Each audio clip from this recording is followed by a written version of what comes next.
Hello, welcome to Unit 6 of our course. And this unit begins on Sunday, July 20th and ends on Saturday, July 26th. In this unit, we will be exploring and discussing contemporary events. We will be examining the September 11th attacks and the response of the United States to these attacks. I'm certainly aware and cognizant of the fact that these can be difficult topics to discuss. All of us have some sort of personal experience of the attacks on September 11th and the subsequent global war on terror, but I do think this is a very important topic to cover and an important aspect of American history. In this unit, you will be asked to participate in 2 discussion boards, complete a primary source assignment, and complete a film review. Also, it should be noted that your final paper is due at the end of this unit as well. I would like to discuss a bit of the context for this unit and then go over the assignments briefly. For this unit, we are looking at how the September 11th attacks changed the United States and the world in which we lived. Unlike many previous events discussed in this course, we all have some living experience of these events. The first discussion board for this unit asks you to relate your experiences of that day. You are asked to share where you were, what you were doing, what you were thinking on that day. I will also present my experiences of that day as well. I think in my previous experience, this has been a very rewarding discussion board. Students have shared a variety of experiences of that terrible day. And I found the responses of students to each other's posts to be excellent as well. So I look forward to learning more about your experiences of that day and discussing that with you. The second discussion board for this unit deals with America's response to the September 11th attacks. In particular, you are asked to evaluate the government's efforts to prevent future attacks from happening. As you're likely aware, the United States government took a number of measures after September 11th to try to increase the security of the United States. Many of these measures have proven to be somewhat controversial over time. Part of America's effort to prevent future attacks has involved increased surveillance. The United States government has passed a number of laws, including the Patriot Act, to increase the government's ability to gather data and information. Of course, this raises concerns about issues of privacy. As Americans, we have certain privacy rights and protections, and some feel that the government's efforts to increase surveillance have trampled upon our rights to privacy. Of course, other Americans argue that the efforts of the government are necessary and that the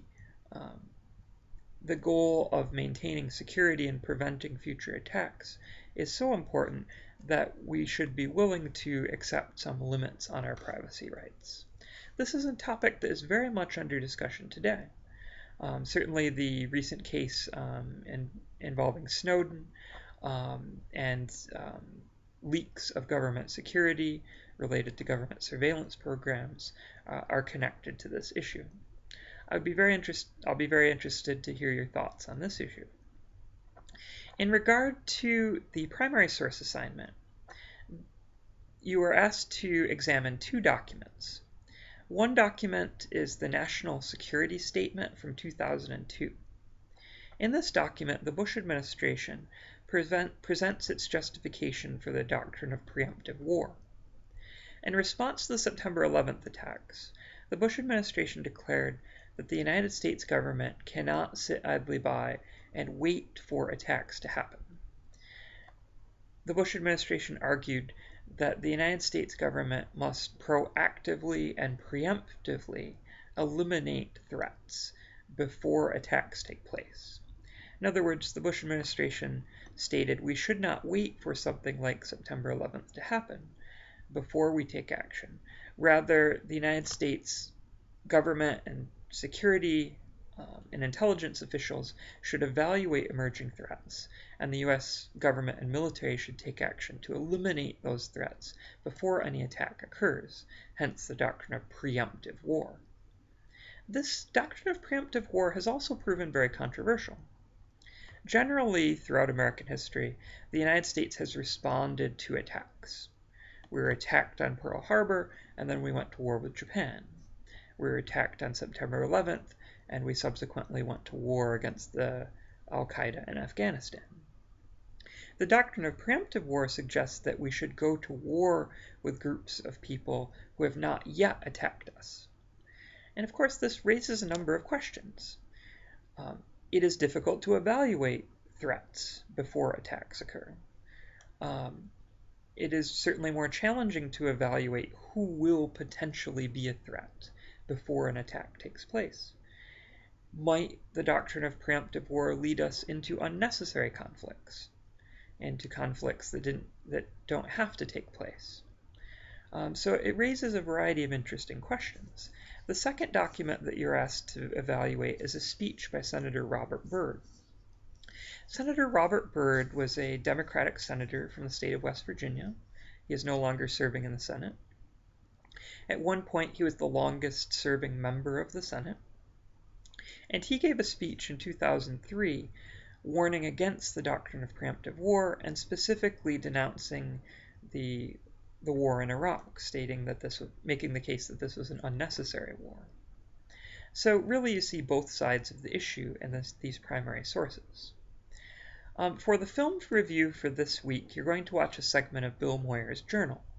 If you're not familiar with that program, Bill Moyers conducts a series of investigative journalist reports, somewhat similar to 60 Minutes or Dateline.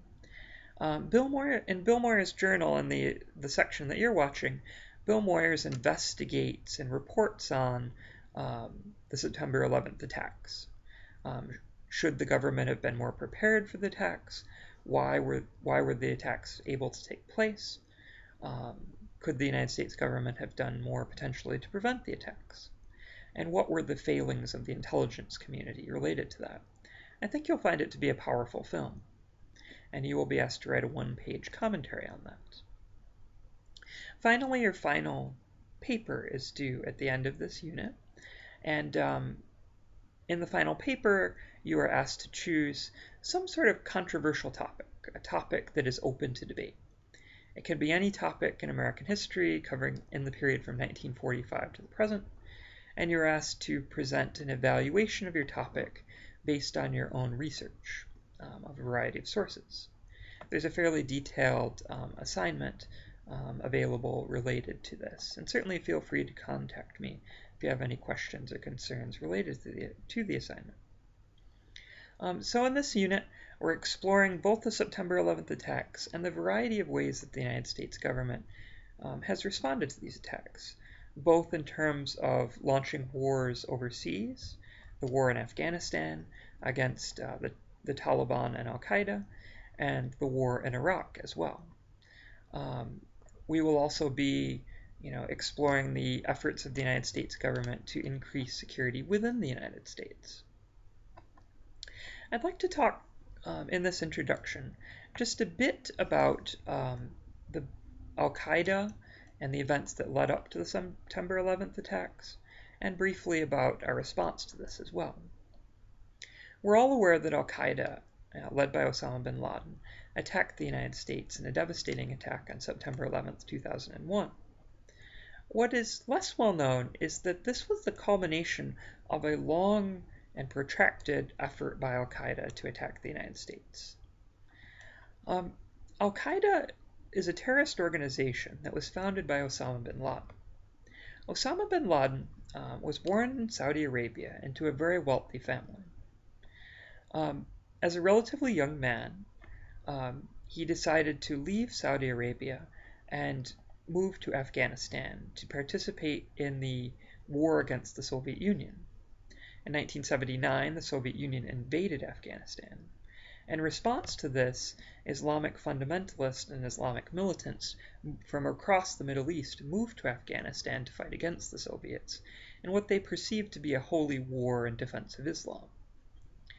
Osama bin Laden was involved in this effort to fight against the Soviets. That war lasted from 1979 up into 1987. After the conclusion of this war, by the early 1990s, Osama bin Laden turned his attention towards the United States. Now, why did Osama bin Laden become hostile towards the US? I think there are a variety of reasons for this. One is that bin Laden was very hostile towards American culture.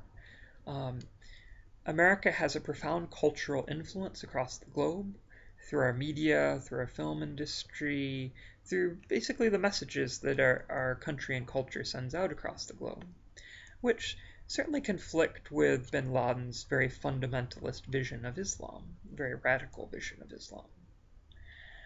A second, and perhaps more significant, reason for bin Laden's hatred of the US was the US involvement in the Persian Gulf War. In 1990, 1991, the United States sent 500,000 troops to Saudi Arabia. This was at the request of the Saudi royal family, the Saudi government. Iraq, under the leadership of Saddam Hussein, invaded and conquered the oil-rich nation of Kuwait. The leadership of Saudi Arabia, the Saudi royal family, were concerned that Iraq might invade Saudi Arabia to seize their oil fields as well. In response, the United States sent a very large military force to Saudi Arabia and subsequently invaded Iraq in the Persian Gulf War. Osama bin Laden was outraged by this. He views Saudi Arabia as a holy land for Islam, and he viewed the presence of US soldiers, who were certainly a majority were Christian, as the presence of US soldiers in Saudi Arabia as a great offense against Islam. And it was at this point that Osama bin Laden denounced the United States and declared war against the United States at this point. It should be noted that bin Laden was banished from Saudi Arabia by this point and was not permitted to visit Saudi Arabia, and bin Laden also denounced the Saudi royal family. Bin Laden also expressed hostility towards the United States due to the United States' support for Israel in its war against Islamic fundamentalist groups and groups like Hamas. Al-Qaeda proceeded to launch several terrorist attacks against the United States. In the early 1990s, there was a bombing of the World Trade Center. In the early 1990s, a bomb was detonated, a car bomb in the basement of the World Trade Center, killing 6 people.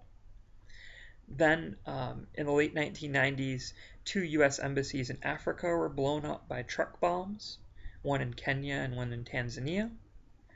Then, in the year 2000, a US naval ship, the USS Cole, was bombed by an Al-Qaeda terrorist attack, killing several members of the US Navy. So there were several attacks leading up to the September 11th attacks. The September 11th attacks were clearly the most devastating of the attacks unleashed by Al-Qaeda, and the United States then began to certainly respond more in a much more serious fashion to the threat posed by Al-Qaeda. This led to the invasion of Afghanistan. Bin Laden and Al-Qaeda operated out of Afghanistan. Afghanistan was a failed state. There was a decades-long devastating war against the Soviet Union, which left Afghanistan in ruins, obliterated essentially. In the aftermath of this, a radical group known as the Taliban gained power in Afghanistan with the support of Pakistan. The Taliban were a group of extreme religious radicals. How extreme were the Taliban? They prohibited all music and dance in Afghanistan, and this was punishable by death. The Taliban prohibited men from shaving their beards, and barbers found to be shaving men were beheaded. The Taliban also required that all women in Afghanistan wear full-length body coverings at all times when they're in public, covering their faces. Women were prohibited from going to school. Women were prohibited from holding any form of paid employment. The So a very restrictive regime was put in place. Women were also prohibited from walking in public without being accompanied by a male relative. So a pretty extreme regime was put in place. Al-Qaeda went to Afghanistan because the Taliban were willing to protect Al-Qaeda, and in turn Al-Qaeda was willing to help the Taliban in their efforts to retain control of the country. After the September 11th attacks, the United States demanded that the Taliban government turn over Al-Qaeda officials to the United States, including Osama bin Laden. When the Taliban refused to do so, the United States launched a war in Afghanistan. So just a bit of background that I hope will be helpful. I look forward to working with all of you during this unit. Thank you for your time and attention.